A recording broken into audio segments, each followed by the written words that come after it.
Если ты хочешь отмыть микроволновку, а способ с уксусом тебе не подошел, тогда смотри это видео.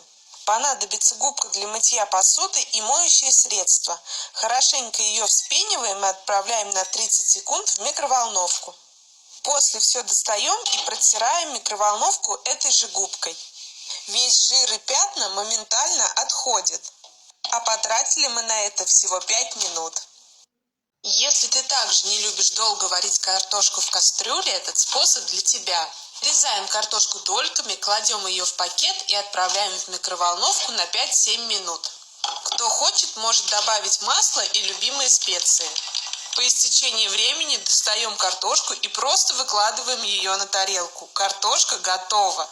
Посыпаем зеленушкой и наслаждаемся вкусным ужином. Приятного аппетита!